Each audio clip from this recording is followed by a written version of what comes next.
Hello, welcome to Guns and Yellow Ribbons Live. I'm Fergus, I'm your host. We are going to look back at the Burnley game. I say we are going to look back at the Burnley game.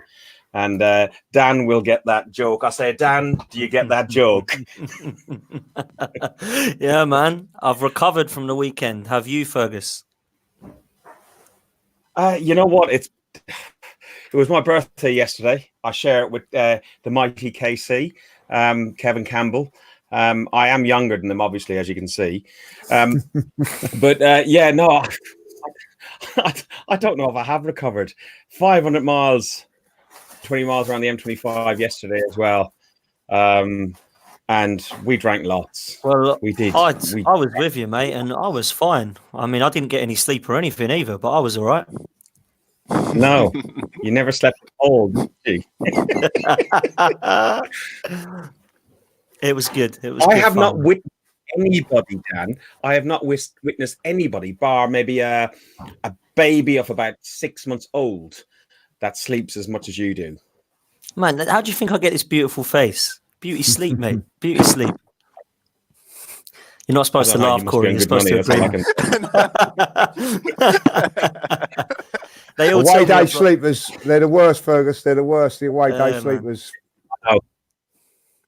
I know. Yeah, the old trick. Judges don't need because Judges only drinks half pints, so he doesn't get smashed. So he doesn't need sleep as much as me. Well, actually, you talk about a half pint. Oh, he's gone. Oh, yeah, Ferg, your internet is so bad, mate. You've stopped. Had a half pint. That's the one that ruined me. I'm sticking.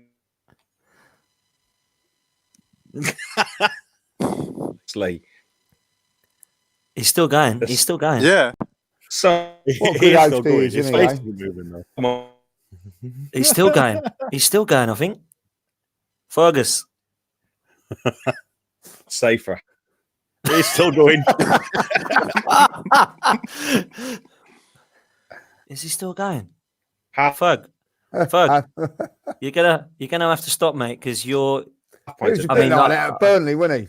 You know, all over the place. You know what I mean? No different, is it? I tell you what, we can caption his photo though. It's like that. There we go. Right, he's Dan, gone. He's gone. Jesus, wow. He was still going, wasn't he? I think he'd know there. He was giving it his all, wasn't he?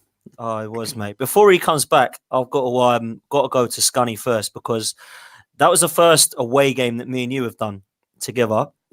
Yeah. Proper good laugh, man. It was great before in a cricket club, which is a bit of a dive up there, isn't it? In a Burnley Cricket Club, jeez. But before the game, we had a bit of a chat, and we both kind of had the opinion that we might nick it because we'd come to the kind of place before. I think you said that you went last time and got a good result at Burnley up there.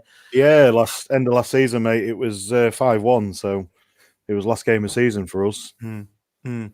And I don't think we've lost there since the 1970 something. So at least that record's still in check. We haven't lost there yet. What did you make of it, man? Because for me, it was depressing, and for me, it's the senior players letting us down. It's not the youngsters, you know. I'd say this month, Martinelli, Saka, even Bellerin, who's still young, Torreira, Maitland-Niles, they've all been kind of there for our youth, but it's our senior players letting us down. That's what I think, Scunny. Yeah, I think in all fairness, mate, me and Lee stood next to each other. We had a chat during the game, and I don't think it was just our seniors players let us down. I think it was the Arteta let us down in that game. He got them tactics completely wrong. And that's the first time I think I've seen that happen so far this season. Yeah, especially, well, with him this season. I actually predicted a 3-1 at their place, so I didn't think we'd nick it. I thought we would actually win quite comfortable with the way we were playing. But it just didn't turn out that way at all. And I think with the switch up, just to shoehorn Aubameyang back into the game to, you know, and keep Lacazette in rather than maybe replacing Lacazette with Aubameyang and leaving Pepe in the squad, I think that really hurt us up front.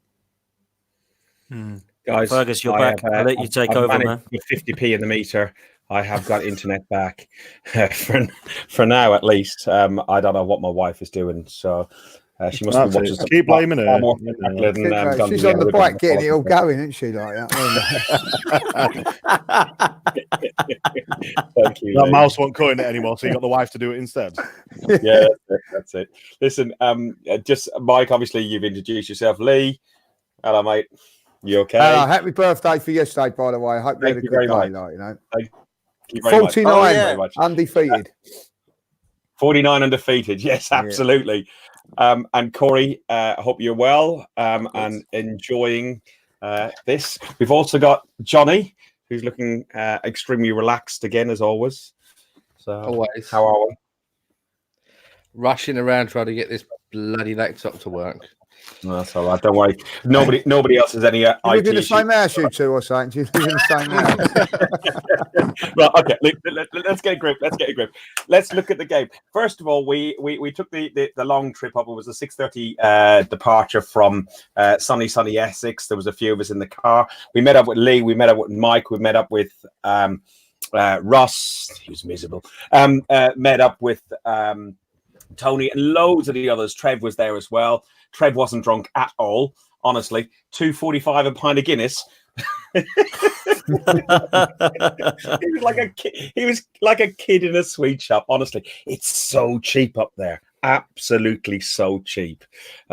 We had breakfast. Hang on, can I just stop you there, mate? You was complaining like hell about the price of the pints in that cricket club. Yeah, because I wasn't complaining about the price. I was complaining about the quality. It was dog. It was awful. Well, that's what you get when you drink Carling, mate. Why would you subject yourself to Carling?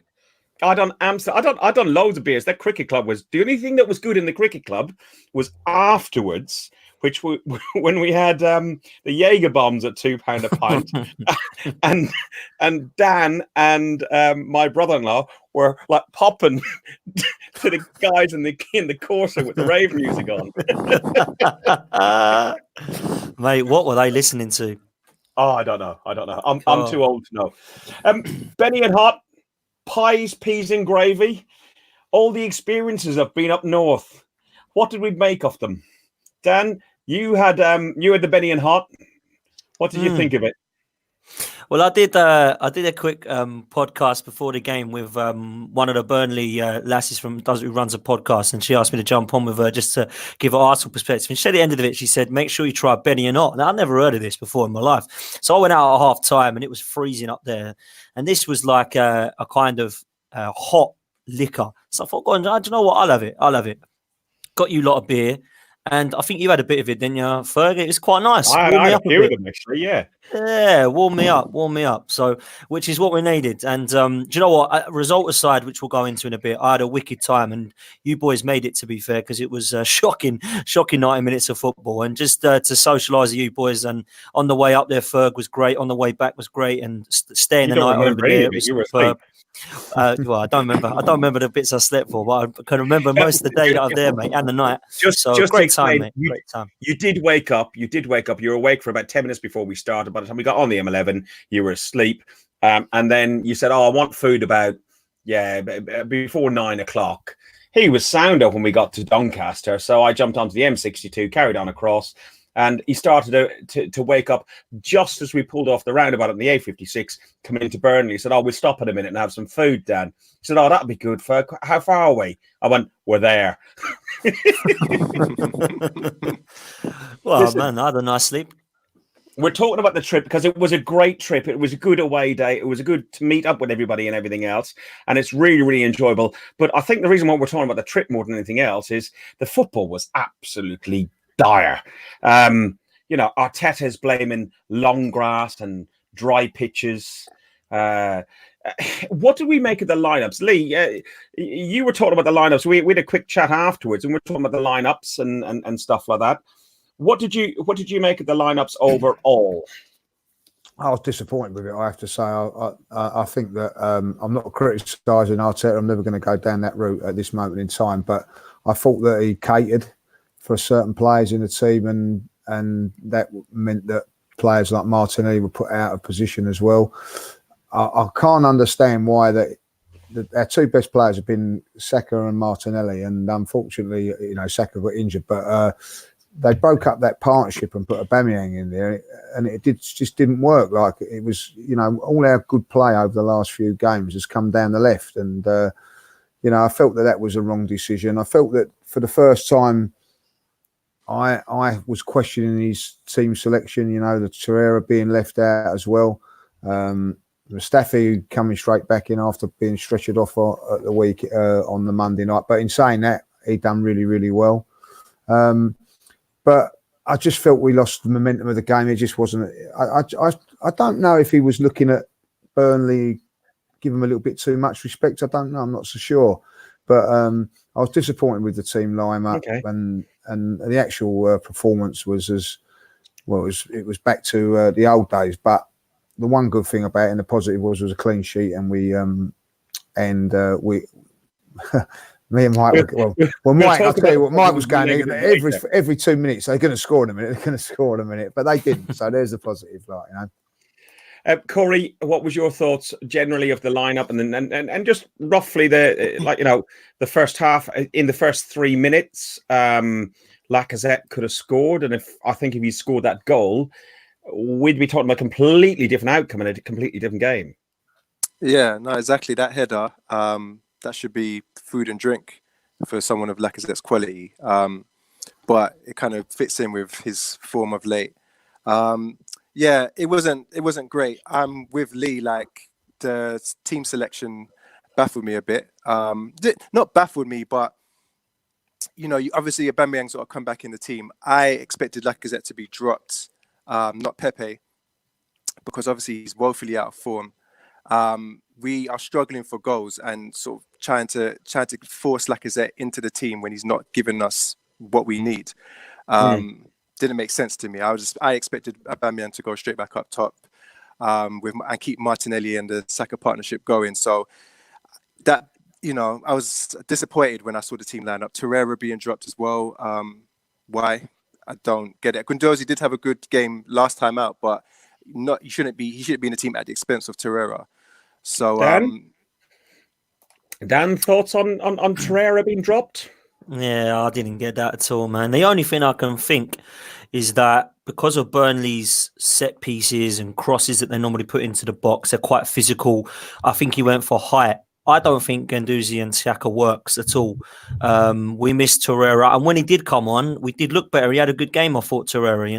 No one shone, but I didn't think he was bad at all. And I just feel that there's a problem with Arsenal's squad at the moment is we haven't got another Lucas Torreira. There's nobody that's like him.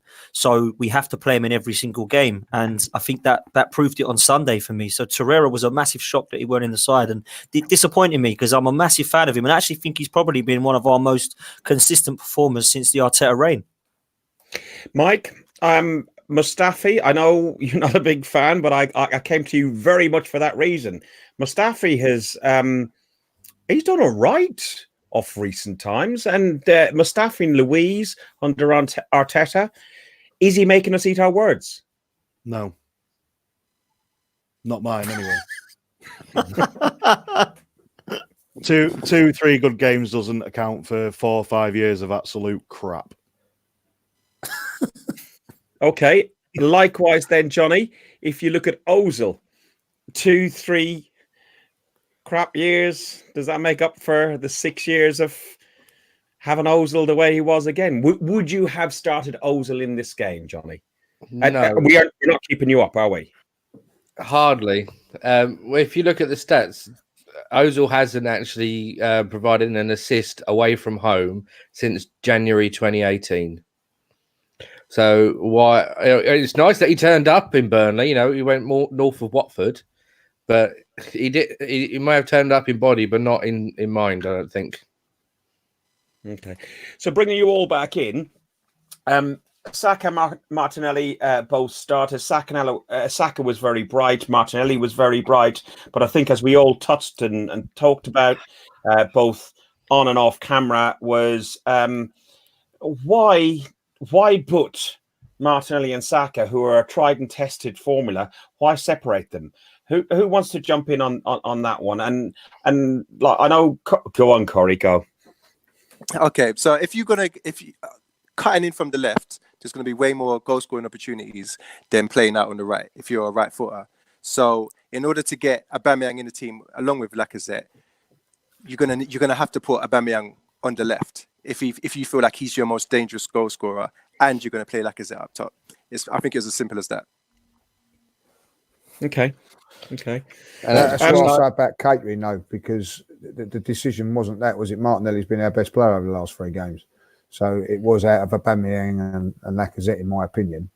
And he tried to cater. And, you know, I also got to say, I feel a little bit sorry for Pepe, because I thought he's been showing signs in the last few games of improvement. He needs a run. No, I felt it was just it was a decision that I don't think he can answer himself, if I'll be honest. I don't see any logic in what he was doing. The best away free that we've had, and the best time or game that our forwards have looked good away from home was West Ham in December, and that was Pepe, Martinelli, and Aubameyang. So for me, when Lacazette hasn't scored for so long and is out of form and lack of confidence or whatever it be, you can't just keep forcing him and Aubameyang in the team together. I personally don't like seeing Aubameyang on the wing. I never have done. I like him down the centre.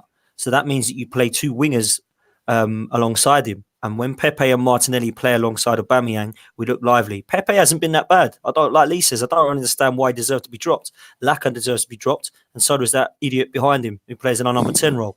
Both of those two, not Pepe. I was talking to somebody. I think it was today, about the game, and just reflecting back on the game and thinking what we could have done shape-wise on there. You could have put Martinelli and Saka on the left, agreed, and that's what I would have done. I would have put Aubameyang down the middle, Pepe up top. But our forward line is not really the issue. The forward line, including Lacazette if he plays, is just not getting the service. Ozil being one of the major problems. Could we go with something like whatever we have at the back? So we've got Mustafi and Luiz at the back. We've got left and right backs. But then you put Torreira and Xhaka as the 2. And then you've got, as the centre, you put Guendouzi in there. And Guendouzi plays the number 10 role. Would that work? Joe Willock could probably be a better fit for a number 10 role. I reckon he's a more all-round player than Guendouzi going forward. Okay. And Ceballos, the number 10 role should just be dropped. Yes, Scunny. Yes, Scunny.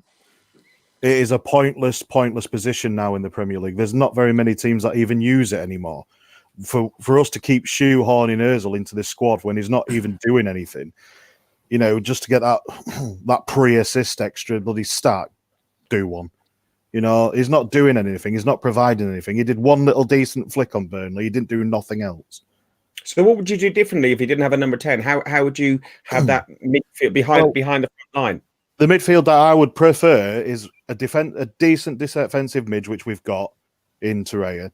We need a box-to-box player, which I think Guendouzi could do, because we can't buy anyone now because we're out the January. And we need a playmaker, you know, someone who can carry the ball at the feet as well as a box-to-box player.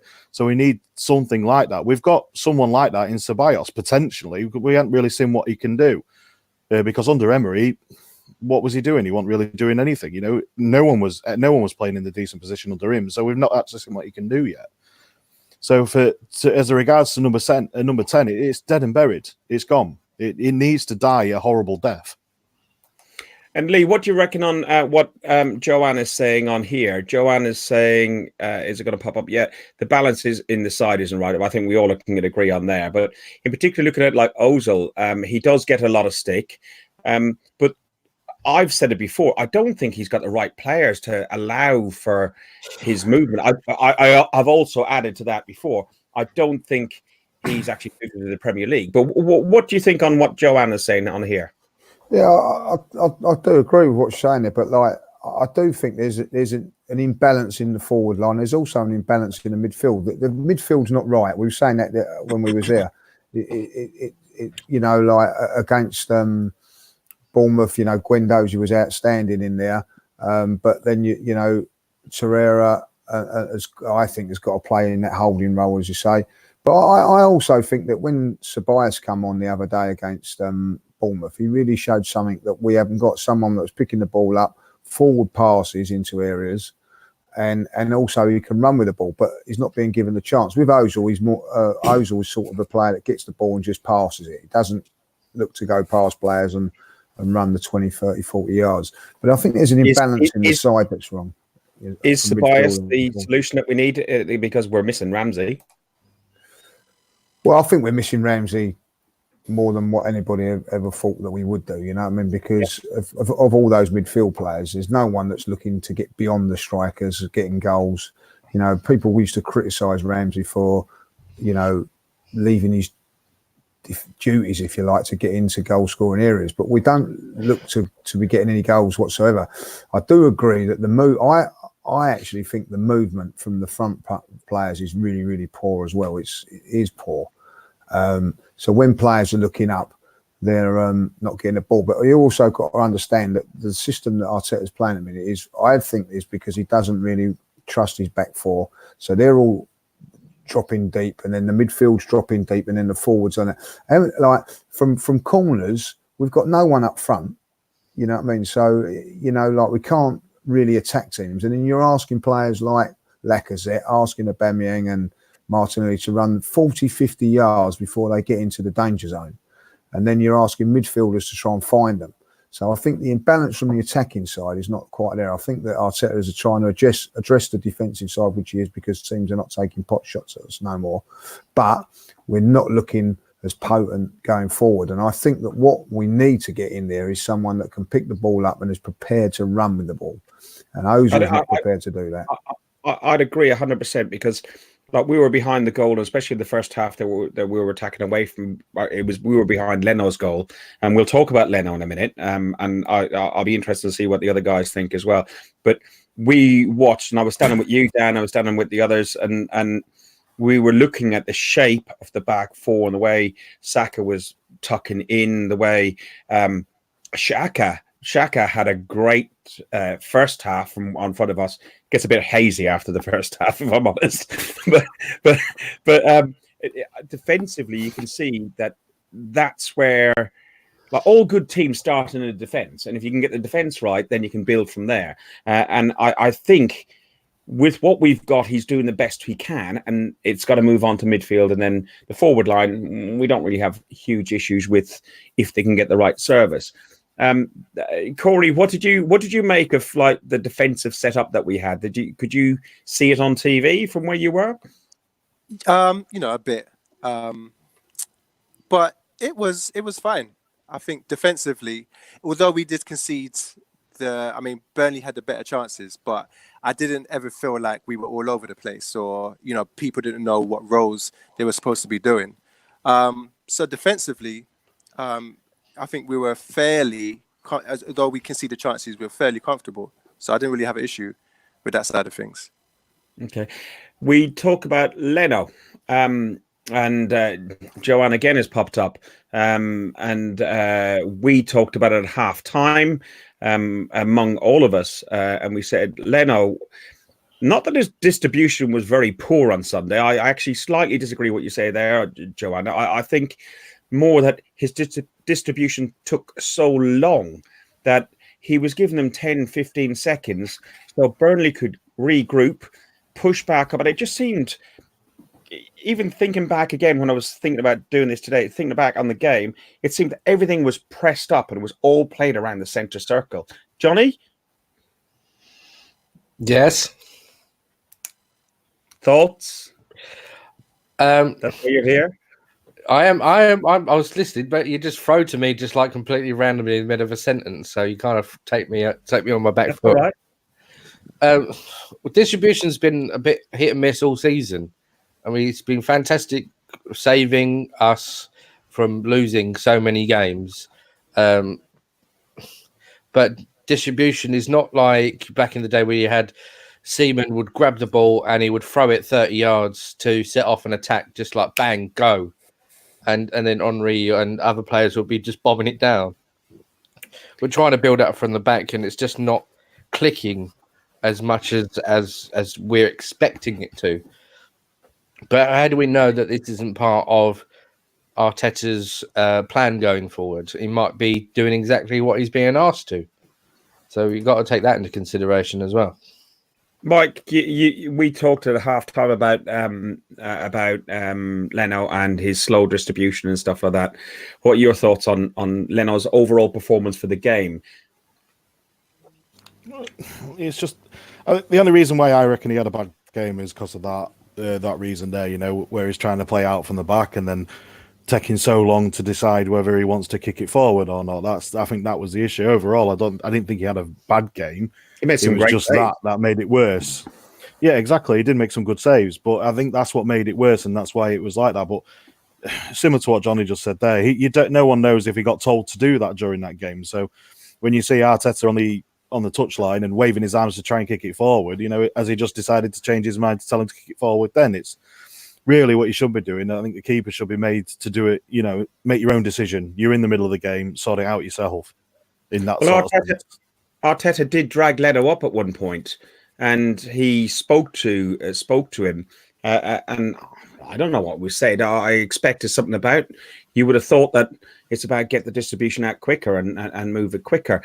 That's the thing when you got forwards hanging down on defenders, trying to play it out from the back. You just got to bite the bullet and just kick it out.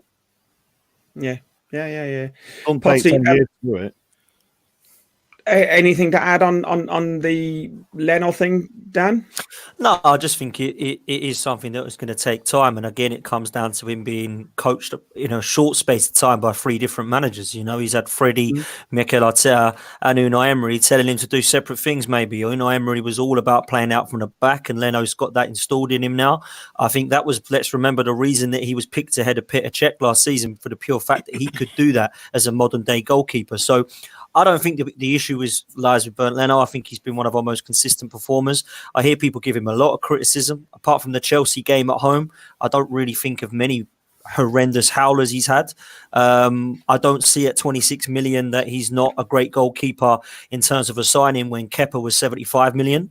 I don't see much difference there at all. So I don't think Leno's the issue. I do think he was slow in distribution. I don't think his distribution was poor. And with you, Ferg, I think it was very slow and just couldn't get it going. But ultimately, that isn't why we couldn't win the game. So, he's not there does not lie the issue, in my opinion. Lee, Aubameyang had a chance. He came close, right in front of us. Thoughts? What, in the second half with the header? Yeah. Mike was too busy talking to me. We missed it. Don't blame me. You were too busy whacking that chair, mate. To be where we were, we couldn't see it really, Mike, did we? But it looked like we did cheer, didn't we? We were cheering like it was a we goal. thought it was. I mean, like, because I thought it was easier to score it than miss it. But listen, I think that he's always going to miss chances as well as score them. That's what he does, you know. So I was more disappointed with his one in the first half when he ran through and with the right foot and just missed by a mile. But I just think, do you know what? I'm going to blame Leno because I felt that we was in control of the game in the first 20 minutes, and then arrogance took over from him, and I was really annoyed with him. The ball went back to him, and there was time for him to quickly just knock it out to Bellerin, then Bellerin up to Martinelli, but he just delayed on it and pondered over it, wanted too many touches, and then when he did play it to Bellerin was then shut down, and we couldn't beat the press.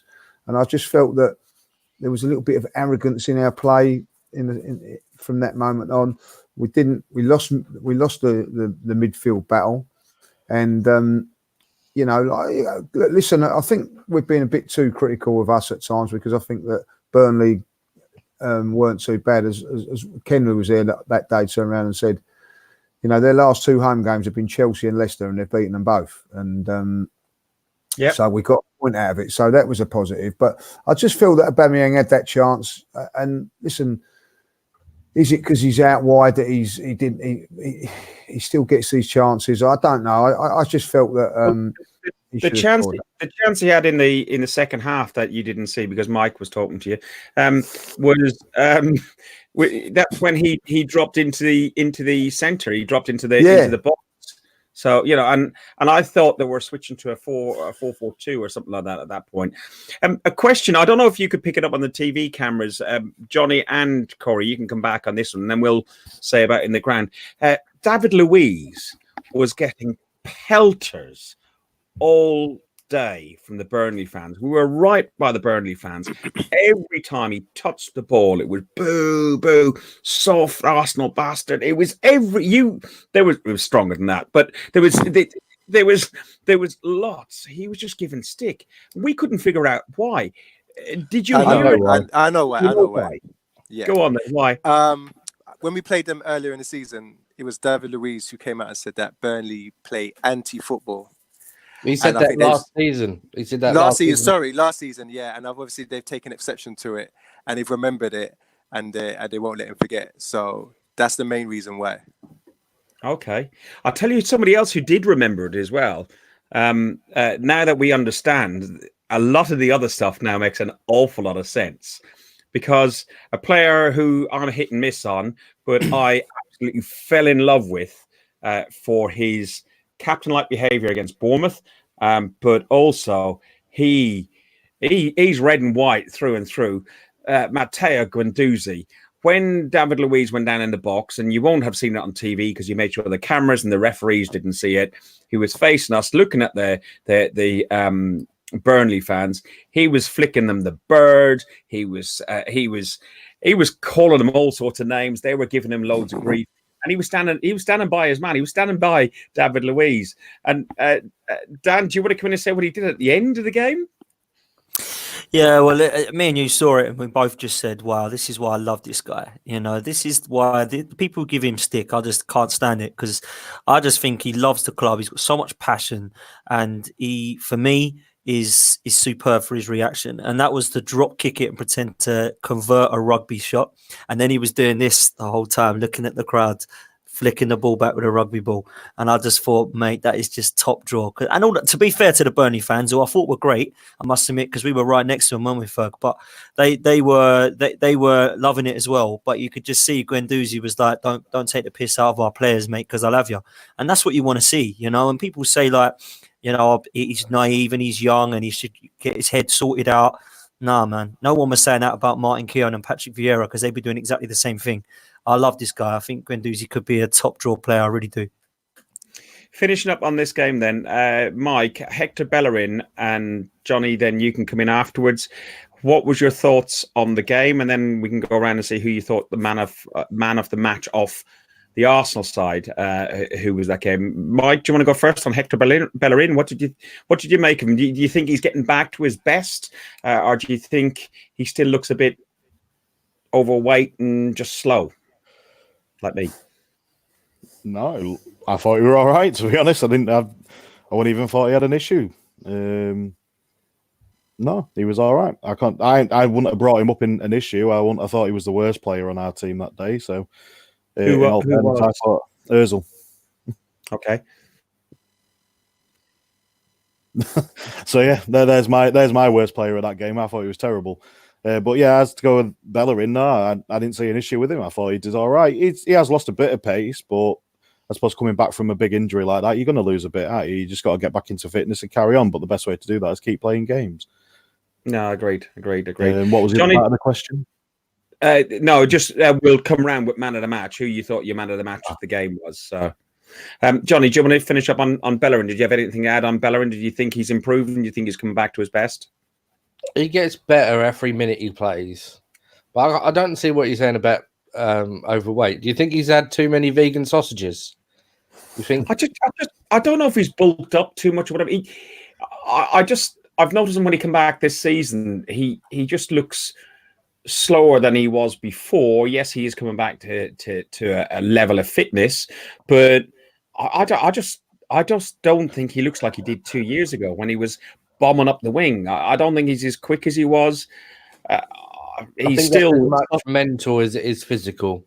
I think he would always be the first to jump into a tackle and stretch that extra little bit and really go that extra mile when he was the younger player before his injuries, because it's more than one. And when he came back from the first big injury, we all thought that he'd lost half a yard, and then after this one, we're feeling like he looks like he's bulked up a bit. Well, that happens when you have a lower leg injury, when you have knee or ankles. When they're starting to come back, they're working on their upper body and they're working on those kind of muscles, so they keep a modicum of fitness. So it kind of goes hand in hand, and it'll even itself out towards the end of the season. Now, it was just, I noticed that the fans were singing his name a lot, which is great, but I thought it was maybe a little bit over the top. The considering there was other players that were playing really well.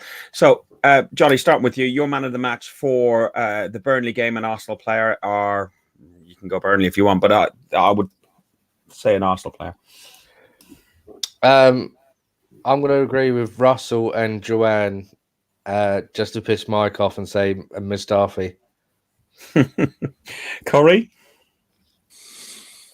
Yeah, I think it's going to be a defender. So, yeah, Mustafi. Yeah. Lee?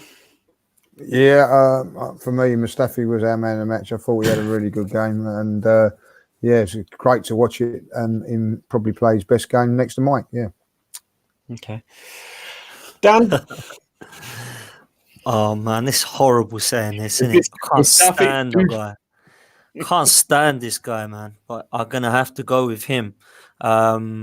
Talking to Burnley players, I thought that Dwight McNeil had a really good game. Actually, I thought he was top draw. That was one player I didn't. Yeah, as one player I didn't expect. We talked about Ben Mee and Tarkowski, and we talked about Wood and Barnes, who was obviously injured. But for me, I thought McNeil was sensational. But Arsenal players got to be Mustafi or Luiz, and I think Mustafi just nicked it. So, Squadron Lee, Squadron gets Squadron. A business. Simon. Simon Mustafi. Mr. Mustafi. Mr. Scunthorpe 2019. What's your thoughts on man of the match for Arsenal? I'm going to go for Xhaka.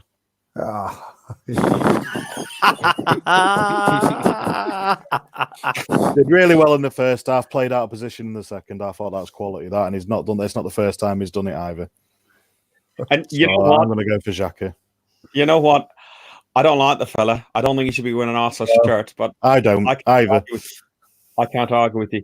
I would put, as Corey said, a defender, but I would go. I'm going Xhaka. Well, although Guendouzi gets it for the rugby thing. So I'm giving it to Guendouzi because I can't give it to Xhaka. So yeah. So overall, I think it's Mustafi. So Lee, we had a chat outside the ground and we had a laugh before you went on to earn another £150,000 a minute on Arsenal Fans TV, because obviously you earn loads and loads and loads of money doing that stuff, don't you? Yeah. I'll do all right. You can tell. Yeah, he had Versace shoes on, but the Armani trousers, everything. This lad, I'm telling you. Still ain't bought me a beer though. Yeah, listen. Lee's a dry cleaner. How many times have you lost a pair of trousers or a suit or a shirt in a dry cleaner's? The guy walks out like he's been through been through Westfield. Sorry, I'd take that as a compliment. Thank you very much. Please do. I didn't buy your pint because like health warnings were all over you boys. You know, you were so out of it. I thought best not to do it. Like Trevor's just come in the chat. He's probably just woke up from Sunday. He was oblivious. I don't know how he watched the second half. Trev, he was gone at half time. You know what I mean? So. Did you see that? Did you see that video when he's got like a Guinness, a lager, and then you gave him the Benny and the heart, and he goes, "I love you, Donna." It was good to meet. It was good. The best thing about Sunday was meeting all the guys up there. When we did have a laugh, and it was better than the game, if I'll be honest. But we had a good laugh afterwards, didn't we? The video was good. Russ, who's in the chat at the moment, so he's worth. Was it wind or did he smile? Well, he told me he was drunk. So I reckon it probably was, you know. So he does like a home, does that? Well, look, there he is again there. Look Lee's at this, a dry lunch. Hoggy, what a legend. Yeah. Honestly, I don't know. You gotta love apologise Hoggy. to some people who are watching this who weren't with us. Dan because looks a bit like Mustafi. Yeah, I don't think you'll like him after that comment. Like, you know what I mean? So, I'm a lot better looking, Hoggy. A lot better looking than Mustafi. I can't Well, see the that's chat rich. for some reason. I can't see any of the chat. I don't know why, but probably Uh, best not to comment on it. yeah, it is better. It means you concentrate on what we're talking about. You see, that's what it is. What I'm reading the chat. It's unbelievably works. Unbeaten in 2020. Thoughts? you just do that to wind us up, don't you? Like, Just that's the Lee, Irish in you. That is, I tell you, like, you know. Well, Lee, there's a question that I was touching on before we went into the Armani thing. Was when we were standing outside Turf Moor before you were going to join Robbie and the others. You talked about our loan signings. Is it a good thing or a bad thing, or is it a clever move? Is my thought, which is try before you buy. And the question you put is, if you think it's a good thing, here we go. That gives it away. Ready for bacon now. Do you have to be deluded or Irish to agree? I did say that to you. If you think our transfer business was good, you're either deluded or Irish. There you go. I've said it on air, like, you know what I mean, and that's how I feel about it. You know, I don't see any Arsenal fan can be happy with that transfer business. Come on, Why not? If they are, then, you know, come on and talk to me and say that you're happy with it. Like, you know, Well, did you see them warming up? I didn't see none of our loan signings there. You know, one of them's lost his. I don't know where he is. Mari. I think he went to Dubai about 3 days too early. Because he certainly weren't in Burnley, and you know, what's his name? Cedric Smith. He's he's out injured, and someone said that he's not going to be about till March. Well, could someone explain that to me? If he's not going to be about till March, why did we? And he's a free transfer at the end of the season. Why don't we just wait till the end of the season and have him? I don't think we're so I don't think skint. that's true. I don't think he's gonna be out till March. I heard he's gonna be back after the little winter break. It'll be It's, back uh, after the winter 3 break. weeks, I heard. Yeah, and there's footage of him training, doing some light training. So I don't think it'll be much. We don't play another game of football until the 16th of February. So we've got 2 weeks off. So, you know, if he is carrying a knock or a small injury, he hasn't played since he was in Italy since January. So he'll have about 5 or 6 weeks off. So he should be back into a fit situation. Corey, you piped up on there. What do you make of the loan signings then? Do you think they're good signings? I mean, they're all right. They're not gonna change the course of the season. You know, nothing's gonna drastically change with our team because of the signings.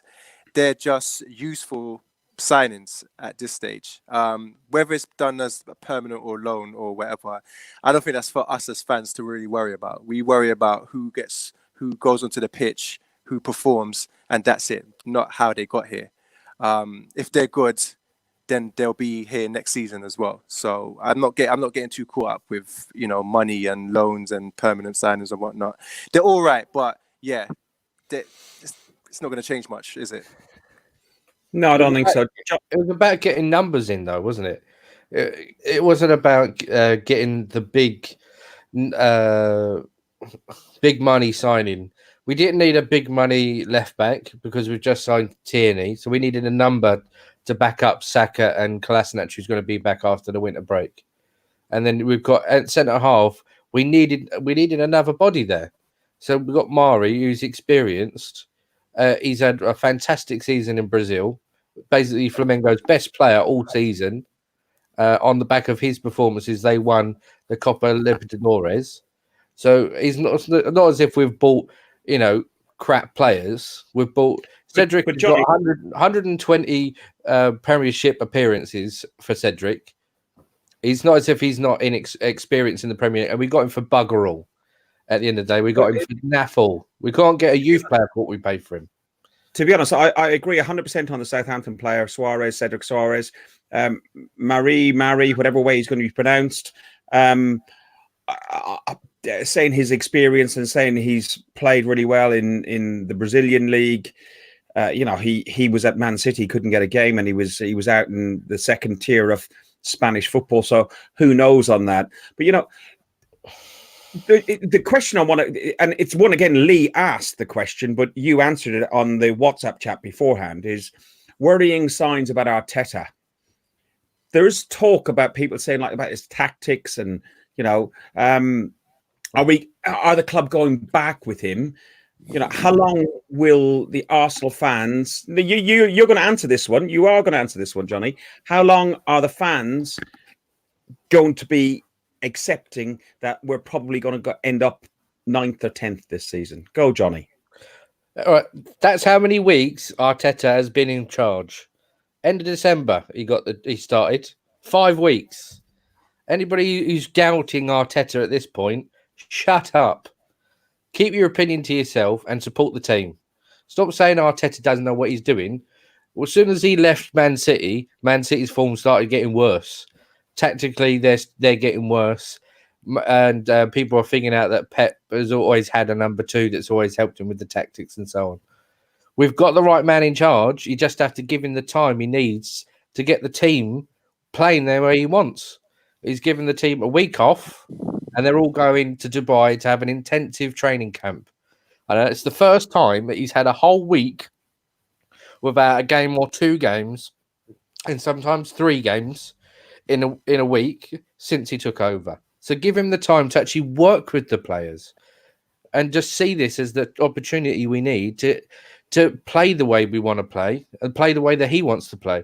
We have good players, not all the players that everybody likes, some derisive figures, but at the end of the day, we need to back the manager to get the most out of the players when he gets the time to work with them. And I'm now Is it the time that he needs, or is it the support that he needs? Hoggy comes along and says on here that he gets a free pass. The buck stops with the ownership, and the one constant thing in our demise is Kroenke. Now, in fairness to give people's Hoggy's position is definitely Kroenke out. He's not keen on the board. Not that I know that many people are, but he's definitely very Kroenke out. But what do you think, Dan? Do you want to come back on that one? Yeah, the Kroenkes need to go, but the Kroenkes ain't gonna go. Our problem at the moment is we're on a Champions League wage budget, and we're not a club that's good enough to get into Europe, let alone Champions League. So we are going to struggle financially. I think that we've got a bug-eyed German in the number 10 getting £350,000 a week, which is skinting us every year, £18 million a year. And the wage bill is a disgrace because of the previous regime. So we're stuck with these players. So Kroenke can be blamed, absolutely, but it isn't just him. There's a lot more that's wrong with his club, because it ain't just him, because the geezer's just out of the picture. So you can't sit there and say, oh, Stan Kroenke's getting on my nerves every week, because he's not even there. He doesn't care. I've written Kroenke off. He does not care about this football club at all. Everybody knows that. So people need to stop going on about it, because he ain't going to listen to the fans and go, oh, do they not like me? There you go. There's 5 billion then. Go on then, sort yourselves out. He's loving it. He's laughing at it. So I don't want to mention the guy's name because I hate him that much. Let's move on with what we can do, because we've got to try and support Arsenal Football Club. There's a lot more wrong than just Stan Kroenke. I don't want him here. I want him gone. I don't like his son. I can't stand him either, because he's told us to be excited, and we're not excited. We're 10th in the league. So I get it. The Kroenkes, we all want them gone, but they ain't going to go anywhere because they're making money out of us. So when it comes to me and talking about Stan Kroenke, I'm done with it. These people are not going to be moving anywhere. They're spending our money on a £5 billion stadium from the Rams. It is frustrating. Everybody hates it, but I'm sick and tired of talking about it because the fans don't unite to get these people out. So what happens is they all get toxic and start fighting against each other. I'd rather concentrate on what Arteta's doing and moving forward. And I think personally, going back on the Arteta thing about people wanting him out and some of these deluded fans saying he's not doing a good job, he's pulled up trees with that defence. This is a defence that had David Luiz and Luke Mustafi at the back. And what he's done is kept more clean sheets in the last 5 weeks than we have for the last 5 years. So what he's done at his start for what George Graham done is let's see what we can do at the back first. Yes, the forward line's a problem. The balance in midfield isn't right. But I believe if we can go for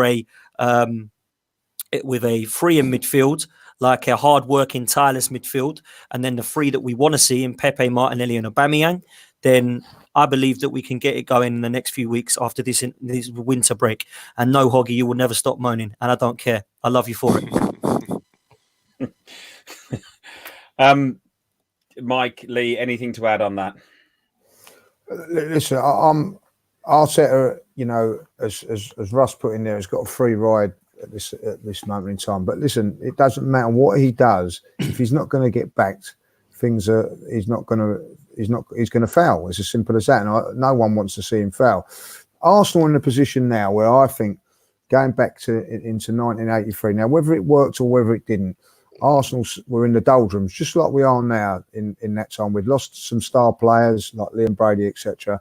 And what happened was Charlie Nicholas come available. Now, whether it worked or whether it didn't, every top club wanted Charlie Nicholas, and we got him. And that got the fans on side. Everybody was sort of like wanting to go again. And it was a big, big statement. What it done was then it attracted other players, other players come to the club. Eventually, then George Graham come in. They won a trophy. Then he got rid of Charlie Nicholas for whatever reason, but brought in other players, and the momentum was starting to win again. And that is where we are now. If you go forward then to after the George Graham era in 94, 95, around about that time, we was in the doldrums again, playing really, really bad. What happened? Dennis Bergkamp come along. And that was a major, major signing. Arsenal in this summer, doesn't matter whether it's Arteta or whoever, if they do not back him and bring in a major signing that's going to rejuvenate everybody in this football club, then we're in trouble. And we need someone. Now, if that is going to be, I'm just going to throw a name out here, Jack Grealish. Every club in this country is going to go for him, right? What's happened in the past, when clubs of big players come up straight away, Arsenal, we can't afford this, can't do that, and we've been out of the running. We need to be in the running and make a big, big statement come the summer. Hopefully it'll be someone that Arteta wants, and this manager and this coach has to be backed, because what I've seen so far, forget about Burnley, he made mistakes against Burnley, but he's gonna make mistakes because he's inexperienced. But what I've seen things of improvements that are happening with players that are not his players now. Give him the players that he wants, and with what he's doing, I think we've got a bloody good coach on our hands. And I can tell you this now, if he doesn't get backed, when you look at someone like Manchester City, which Johnny made a fantastic point, is that I think something's not quite right at Manchester City, and it's happened since he's gone. It wouldn't surprise me in a couple of years' time if Arsenal do not do the right thing by Arteta, he will go somewhere else, and we will again be kicking our heels about things. And that is so important this summer's transfer window. And if Kroenke and that board do not back the manager and do not bring in the signings what we want, we'll be here in another 5 years going, I'll give this manager time, give this next manager time. Okay, no, I can't argue with anything both you guys said, but one position, okay, I think Arteta has type of sorted out defence. We've got Saliba coming back from France. He's played 90 minutes for from Saint Etienne. He's 27 million pounds. He's not had much game time since he signed for Arsenal and we loaned him back. I would expect, I hope, that he'll at least come in and play with the first team, and then if he doesn't make it, he's loaned for 6 months or something. I don't know, but I would have thought I'd like to have him with the squad next season. But I think the defence is probably there or thereabouts sorted with Tierney and with Saliba and with all the other ones. Pick a position, one position that you think we need to address first and foremost? Corey, go first. I'm going to say, can I just? I didn't get a chance to speak. Sorry, I didn't get a chance to speak. Sorry. What I'm going to say is, I want people to stop blaming Kroenke and stop going after Kroenke. He's in America. He can't hear you. He's not bothered about you, like Dan was saying. The people that we need to start talking to, or the people that we need to start really addressing, is Raul and Vianney. Now, these are the people they're the people that are in charge of the day-to-day running of this club. I've said it before and I'll say it again. They're the people who we need to be getting answers from. They're the ones that are going to be given the money, and they're the ones that are spending the money. Arteta is going to tell people what he wants or who he wants. They're going to either try and get him or try and get the next best thing. Now, if we look to what happened with Emery, we went after Zaha, we ended up with Pepe. I don't see that as a bad thing. I'm not complaining about that, but it's not what he wanted in the first place, because for some strange reason they didn't want to fork out too much of Zaha, even though I think there's definitely money there. So these are the people that we need to be really concentrating on, and not the Kroenkes, because the Kroenkes are going nowhere. These two can be fired at any point in time. Mike, position good point. It is good point. Position that you'd like replaced or addressed first. What is the utmost position for you to be addressed first? I'm gonna say it's gonna have to be something in midfield. We need that box-to-box player. I think that's what we're sorely missing. We're missing a ball carrier, and that's the thing that I'm feeling that we need. I want to see that number 10 just disappear, and Özil to disappear with it, even though you can't see him half the time anyway. So he might as well just go out on. He might as well just go. So I just want to see that just gone, and I think we are truly missing a box-to-box player. Corey? Yeah, I agree with Mike. A dynamic midfielder, someone that could do a bit of everything. Jack Grealish, like Lee Judge said, someone like that, or a Maddison. Is he the player, Grealish, or have we not got already that in maybe Guendouzi or Willock or something like that? They're not ready yet. They're not ready yet. We're talking about a player that can take us from where we are to back into Champions League. Those guys aren't it yet. Brilliant point. And so it's going to have to be someone that's got a bit about them, that got the X factor. And we sorely need that, and I think that's where we should really be looking to heavily invest. Anybody think we need to address any other area rather than that? Go on then, Johnny. We need a top level centre half. I mean, like an absolute stonking. Pin all your hopes on.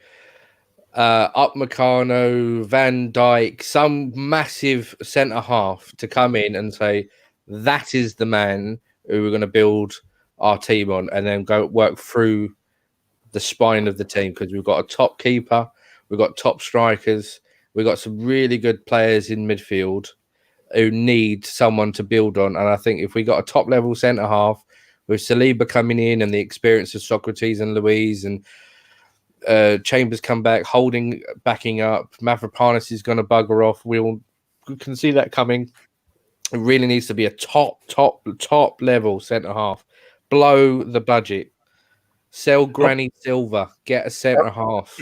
Upamecano or whatever he's called, because if he comes, I'm screwed. And Lee, you won't be able to do another podcast ever again. But if he, I'm reliably told that is moving in a very positive direction. It's not there, but there's stuff that's happening in the background that he is definitely a target of the club, and the club are in advanced negotiations. Strong, but yeah. Is that reliant on us getting Champions League though, Fergus? Again, this is the thing. This is my massive thing: is if we can win the Europa League and get into the Champions League, we will have a good summer, because we'll be able to attract players. People don't come to Arsenal because of the Europa League. People come to Arsenal because they're Arsenal, who are always in the Champions League. And if we're not in the Champions League and Tottenham are, then is Jack Grealish going to go, all right, I'll go to London, I'll go to Spurs then?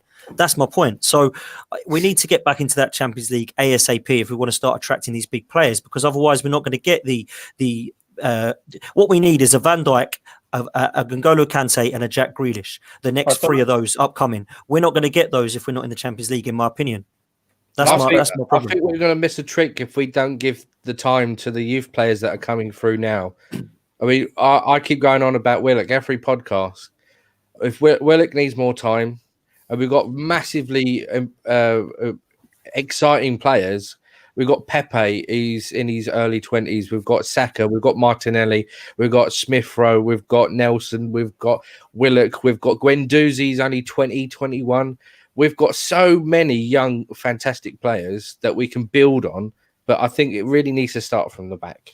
You know what? The thing about if you want instant success does mean you do forego some youth players that are on the way up. I don't think youth players will, at the level we're at, get the time that the likes of Tony Adams and stuff did in the 80s. I just don't think it happens anymore because the instant success, everyone wants the Champions League. If we got the Champions League next season, to be honest, with the squad we've got and even with the investment that I think we might even do, I can't see us doing anything but just dropping back into the Europa League again. To answer Lee's question, how long will Arsenal fans accept being in 10th place? I'm fine with being in 10th place or 9th place, but not 8th, 7th, 6th, 5th place, or winning the FA Cup, as much as I'd love to win a trophy, because I don't want to be back in the Europa League again. And, you're right. you know... But then, Fergus, you're saying you don't want to win the FA Cup then? Is that what you're saying? Because the FA Cup gets you in the Europa League. I know. And no, that hurts. That does hurt me to say that. But I don't want to be in the Europa League. That's the only thing. I think, the problem with that, sorry, Johnny, I'm going to say problem with that is you're not going to attract any players. And, you know, at least with the Europa League, you can attract some kind of You're in London, players. You're in London, Mike. You will attract players. Look at players. What's his name? Jesus Christ, little Chilean guy played for us. My brain's gone. Sanchez. Alexis Sanchez, yes. Alexis Sanchez was going to go to Man City or Man United, and he didn't because he didn't want to go to Manchester. He didn't even really know what Manchester. He would be attracted to London. I get the point that when we got him, what competition was we in when we got him? We were in the Champions League, but there you go.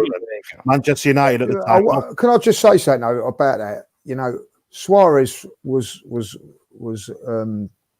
went to Liverpool when they was in the Europa League. You know, at the end of the day, if you want to go to a football club, whether you're in the Champions League or the Europa League, that you've got, if you're going to negotiate, it's about ambition, isn't it? It's about showing them what you want to do. You know, if we haven't got no European football and we went out and bought Grealish, we went out and bought a centre half, you know, and spent a lot of money, people would turn around and say, do you know what? Look at this. We're showing ambition. You know what I mean? Chelsea won the league on the following season. Chelsea won the league after not even being in Europe, but they still attracted players because they won London. Two, they spent a bit of money and showed a bit of ambition. Exactly right, John. So that's what Arsenal are going to have to do. Arsenal are going to have to show some ambition and show. And I think at the end of the day, if Arsenal do not go out and try and sign Jack Grealish at the end of this season, it will tell you all you need to know. He's made waves. I'm telling you that now. He's made waves about wanting to come to Arsenal. He's walked off at the end of the game against Aston Villa this season and said, "I love playing at the Emirates." What is that telling you? They just got beaten by 10 men Arsenal. Why would he say something like that? You know, he turned down Spurs apparently. You know what I mean? Didn't want to go there. Why? You know, so all these things. He's definitely not. But I'll tell you what, if Manchester United get him, it would show you that they've got the ambition that we've not got. I think they've with Bruno Fernandes, I think they've pretty much put paid to any ideas of signing Grealish because they play in the same position. If they sell Pogba, Johnny. Yeah, I think Pogba's going to Real Madrid anyway. But I want to. They're going to have a bit more money. When we were talking about not going into the Europa, I think that is better for us long term. We've had this discussion before, and really give the squad that we've got. If we can do what Liverpool did with Suarez, because they just plucked him out of the Dutch league. They paid what was it, 17 million, something stupid like that. They paid Nafal for him, and we're linked to Cuckoo at 15 million from Feyenoord. He's 19 Cuckoo? years old. Does he come with a clock? No. Listen, we've overran again. Yeah. There's probably so many of us on here.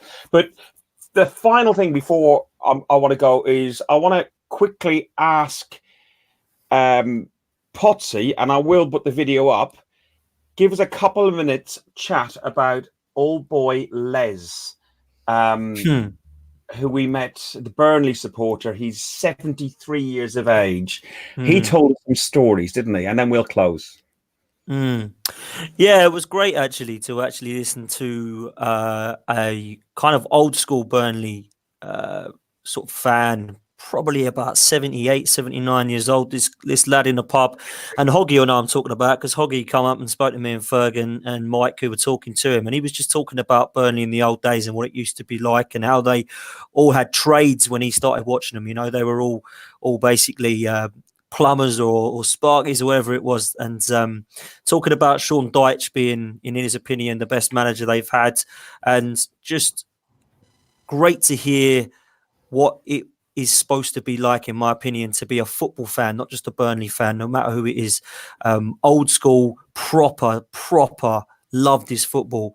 Great to listen to old school fans. And it just gave me this idea that it'd be great to have someone like that to speak to, that was an Arsenal fan, then go into the Man City fans, then go into the United fans, and go and speak to what it used to be like when it got to the stage of, you know, them growing up being a football fan. How different was it? Because we are spoilt nowadays with how the way that we watch football on TV, the options we have, the technology we have to do stuff like this.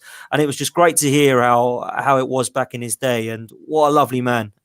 So yeah, no, cheers for that, Ferg, because he was a top bloke, and he really made the weekend, didn't he? You know, it was really enjoyable. I will. There's a little bit of chopping and stuff I need to do, but I'll stick it up probably tomorrow or the next day on Guns and Yellow Ribbons on Facebook and on YouTube and Twitter, and have a look. Corey, thanks for joining us again in your psychedelic boudoir. Corey, it looks like you're basically on a balcony with the moon looking down on you, man. What? Look at that. That's exactly where I am. That is looking so nice, mate. Lee, Deluded and Irish, check it out. Pleasure. As always.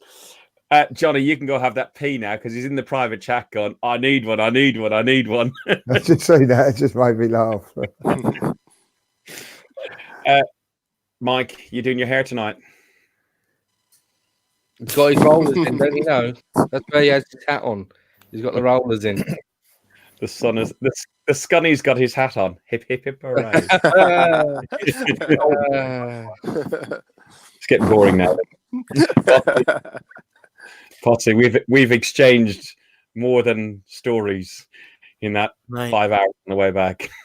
Bodily Brilliant fluid. time, mate. Brilliant time. Yeah. Loved it, man. We'll have to do another away game, because they are great, and loved every minute, man. It was a great weekend, and you boys made it. So yeah, well enjoyed it. I'll see you at City then. Mate, I don't know what will be going on with the next game I'll go to, mate. No idea. But I'd like to get to another one. Guns and Yellow Ribbons away day to Olympiacos and meet up with Trev. Trev's back in England. I know, but he said he still wants to go to Olympiacos. He probably will. Listen, you have been listening to Guns and Yellow Ribbons, an Arsenal podcast by Arsenal fans for Arsenal fans. If you want to follow us, we are on Facebook at Guns and Yellow Ribbons. We're on Twitter at Guns and Ribbons. YouTube, hopefully you're now all jumping on the YouTube and following us and subscribing. You can join in the chat as well in this. And we're also on Instagram. I need to get a new chair, because I keep on dropping down every couple of seconds. So on that note, before I drop off the edge of the world, thanks very much, and up the arse. Up the arse. Up the arse. There we go.